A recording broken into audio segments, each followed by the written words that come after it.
13,000 కోట్ల రూపాయల అప్పులు తెగాయనంటే కంపౌండెడ్ యాన్యువల్ గ్రోత్ రేటు ఆయన హయాంలో 19.54%.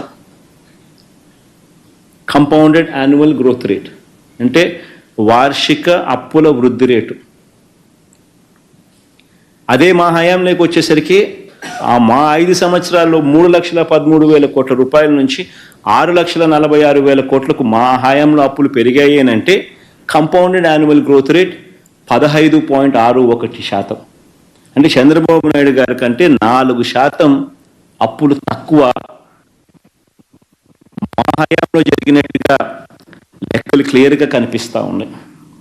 అంటే ఎవరు ఆర్థిక విధ్వంసకారుడు అన్నదానికి ఇవన్నీ లెక్కలే సాక్ష్యం. నేను అడుగుతా ఉన్నది ఒకటి, ఈ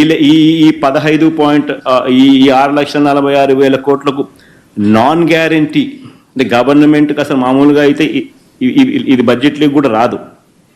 ఎందుకంటే సెంట్రల్ గవర్నమెంట్కి కూడా ఎస్బీఐ ఉంటుంది, సెంట్రల్ గవర్నమెంట్కి కూడా ఐఓసి అనే ఇండియన్ ఆయిల్ కార్పొరేషన్ ఉంటుంది, హెచ్పిసిఎల్ అని ఉంటుంది. వాళ్ళు చేసిన అప్పులు సెంట్రల్ గవర్నమెంట్ ఖాతాల్లోకి రావు. హిందుస్థాన్ పెట్రోలియం కార్పొరేషన్ చేసే అప్పులు సెంట్రల్ గవర్నమెంట్ ఖాతాల్లోకి రావు. ఇండియన్ ఆయిల్ కార్పొరేషన్ చేసే అప్పులు సెంట్రల్ గవర్నమెంట్ ఖాతాల్లోకి రావు. స్టేట్ బ్యాంక్ ఆఫ్ ఇండియా చేసే అప్పులు సెంట్రల్ గవర్నమెంట్ ఖాతాల్లోకి రావు. అవన్నీ పబ్లిక్ సెక్టర్ అండర్టేకింగ్స్, వాళ్ళ అప్పులు చేసేటివి. అవన్నీ నాన్ గ్యారంటీడ్ అప్పులు అంటారు. అంటే స్టేట్ గవర్నమెంట్కు సెంట్రల్ గవర్నమెంట్కు సంబంధం లేదు అప్పులు. అటువంటి అప్పులు కూడా ఏదన్నా ఉంటే రాష్ట్ర ప్రభుత్వానికి ఉండేటి ఏదన్నా ఉంటే అవి కూడా తీసుకోండి. నేను అవి కూడా ఒక అడుగు ముందుకు మామూలుగా బడ్జెట్లోకి రావు.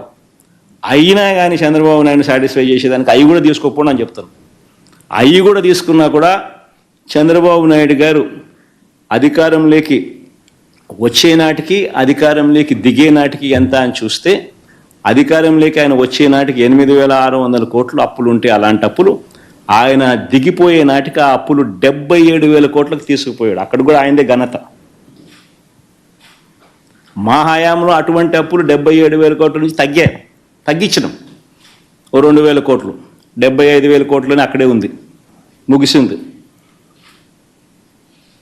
అంటే ఆయన హయాంలో 54.98% compounded annual growth rate non guaranteed అప్పులు పెరిగిన శాతం.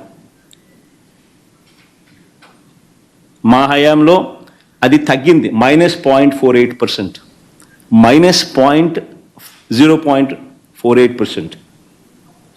టోటల్గా ఆ అప్పులు అంటే టోటల్గా గవర్నమెంట్ అప్పులు, గ్యారంటీడ్ అప్పులు, నాన్ గ్యారంటీ అప్పులు ఆఫ్ ది గవర్నమెంట్ కూడా కలుపుకుంటే మొత్తానికి రాష్ట్రానికి సంబంధించిన అప్పులు ఎంత ఉన్నాయని చెప్పి చూస్తే చంద్రబాబు నాయుడు గారు అధికారంలోకి రాకమునుపు 1,40,000 కోట్లు ఉంటే అది కాస్త చంద్రబాబు నాయుడు దిగిపోయే నాటికి 3,90,000 కోట్ల రూపాయలకి ఎగబాకింది.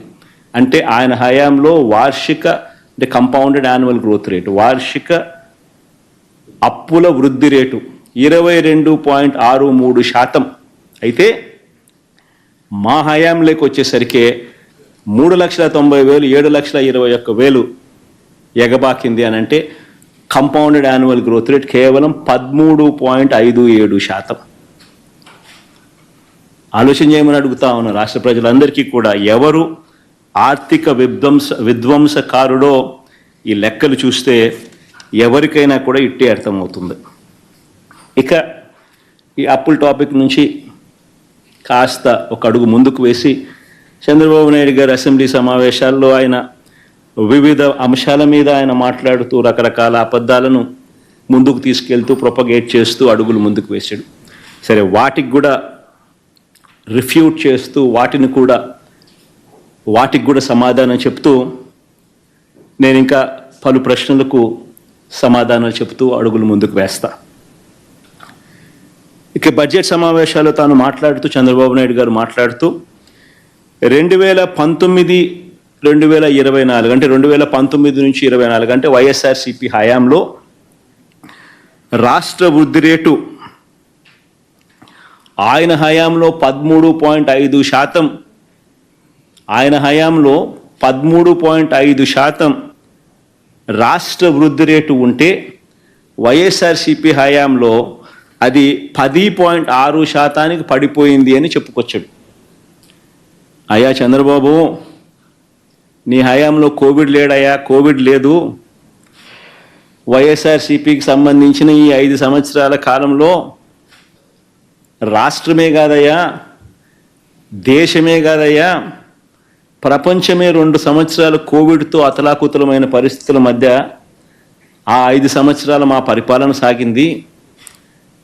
ఒక్కసారి దేశం పరిస్థితి ఆ 5 సంవత్సరాలు ఎలా ఉందో కూడా ఒకసారి చూద్దాము. ఇక్కడ చూపిస్తా ఉన్నా. దేశంలో మిగతా రాష్ట్రాలకు సంబంధించి ఉజ్జాయింపుగా దాదాపుగా ఒక 25 రాష్ట్రాలకు సంబంధించిన లెక్కలు చూపించారు ఉజ్జాయింపుగా. దేశానికి సంబంధించిన గ్రోత్ రేటు కూడా చూపించడం జరిగింది. ఒకసారి దేశానికి సంబంధించిన గ్రోత్ రేటు కూడా ఒకసారి చూస్తే దేశం మొత్తం ఏ రాష్ట్రం తీసుకున్నా కూడా కోవిడ్ వల్ల దాని ముందు 5 సంవత్సరాలతో కంపేర్ చేస్తే 2019 నుంచి 24 మధ్య, అంటే ఈ 5 సంవత్సరాలతో కంపేర్ చేస్తే ఏ రాష్ట్రమైనా కూడా ఇంతకు ముందు 5 సంవత్సరాల కన్నా గ్రోత్ రేట్ తక్కువే. దేశం చూస్తే కూడా 2014 నుంచి 19 ఆ 5 సంవత్సరాలలో దేశంలో కూడా చూస్తే ఎంత అని చెప్పి చూస్తే దేశంలో కూడా 10.97, అంటే దాదాపు 11% దేశంలో కూడా అభివృద్ధి రేట్, దేశంలో కూడా జీడిపి గ్రోత్ రేట్ ఉంటే 2019 నుంచి 23, అంటే ఈ 5 సంవత్సరాలకు సంబంధించి దేశంలో కూడా 9.28% తగ్గిపోయిన పరిస్థితులే కనిపిస్తాయి. కానీ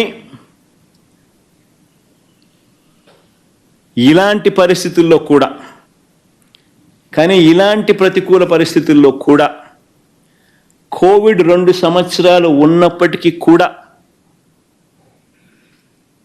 ఉన్నప్పటికీ కూడా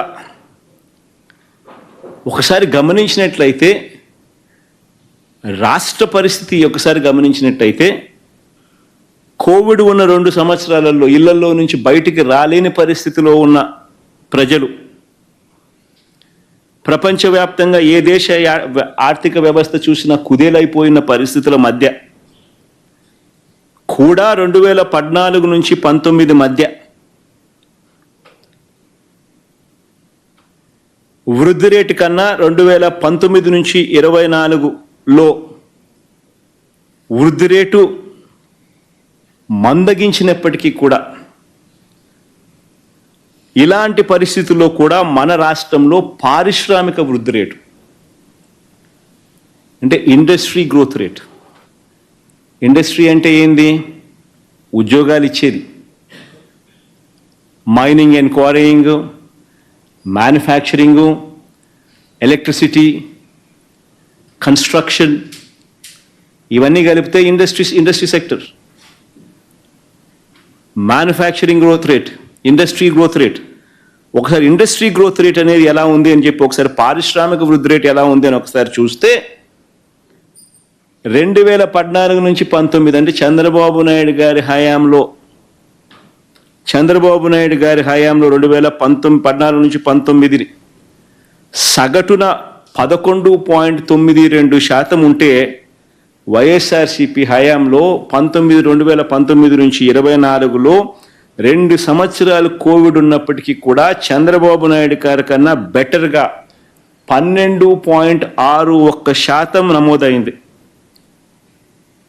ఇది కూడా నేను చెప్పే లెక్కలు కాదు, ఆయనంతటా ఆయనే బడ్జెట్తో పాటు సోషియో ఎకనామిక్ సర్వేను ఆయన ప్రవేశపెట్టిన డేటా ఆధారంగా పేజ్ నెంబర్ 333లో ఆయన ఇచ్చిన డేటా ఆధారంగా ఈ విషయాలు నేను చెప్తా ఉన్నా. చంద్రబాబు నాయుడే ఆయనే ప్రవేశపెట్టిన సోషియో ఎకనామిక్ సర్వే రిపోర్ట్స్ ఆధారంగా చూస్తే ఈ లెక్కలు బయటకు వస్తూ ఉన్నాయి. ఆయన మ్యానుఫ్యాక్చరింగ్ సెక్టర్లో పారిశ్రామిక రంగంలో జరిగిన వృద్ధి రేటును ఒకసారి గమనిస్తే ఆలోచన చేయమని అడుగుతా ఉన్నాను. ఒక్కసారి అందరూ కూడా పారిశ్రామిక రంగం గురించి చంద్రబాబు నాయుడు గారు రకరకాల అబద్ధాలన్నీ కూడా ప్రొపగేట్ చేస్తూ ఉన్న నేపథ్యంలో ఈ ఫిగర్స్ చాలా ఇంపార్టెంట్. దీనికి సంబంధించిన లెక్కలు ఒకసారి చూస్తే 2018 నుంచి 19 నాటికి రాష్ట్ర పారిశ్రామిక రంగంలో అంటే జీవీఏ అంటే ఉత్పత్తి విలువ, మ్యానుఫ్యాక్చరింగ్ ఉత్పత్తి విలువ, జీవీఏ మ్యానుఫ్యాక్చరింగ్ జీవీఏ చూస్తే 2018 నుంచి 19 నాటికి 1,88,601 కోటి